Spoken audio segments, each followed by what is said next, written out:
Federal board के तलबा को ऑब्जेक्टिव पेपर हल करने के लिए जो शीट दी जाती है उसे OMR शीट कहते हैं। OMR शीट के 3 हिस्से होते हैं।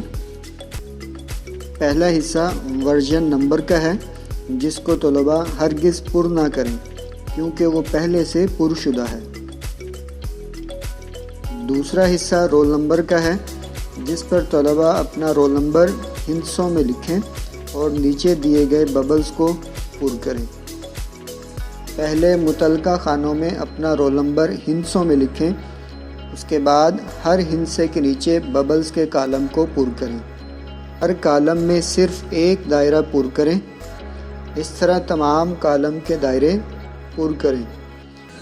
इस बात का ख़ास ख्याल रखें कि मुतलका दायरा मुकम्मल पुर हो और स्याही किसी सूरत भी दायरे से बाहर ना निकले। दायरे पुर करने के लिए लेड पेंसिल इस्तेमाल ना करें। दायरे को टिक ना करें और ना दायरे के गिर्द एक और दायरा लगाएं। बबल पुर करने के लिए नीला या काला बॉल पॉइंट, मार्कर या पॉइंटर इस्तेमाल करें।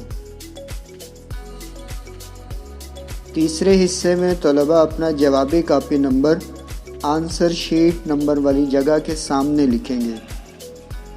साइन ऑफ कैंडिडेट के सामने अपने साइन करेंगे और साइन ऑफ इन्विजिलेटर के सामने इन्विजिलेटर साइन करेंगे।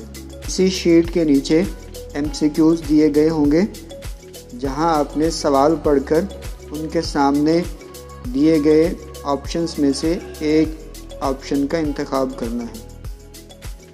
हर सवाल का सिर्फ एक सही जवाब होता है, लिहाजा सिर्फ एक दायरा पुर करें। इसके बाद आखिर में सफ़ा नंबर 2 के आखिर पर दी गई जगह पर रोल नंबर दोबारा हिंसों में लिखें।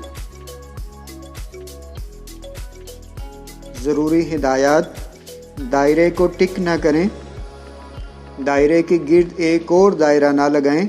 कोशिश करें दायरे के बाहर स्याही ना फैले। दायरे यानी बबल्स पुर करने के लिए नीला या काला बॉल पॉइंट और मार्कर इस्तेमाल करें।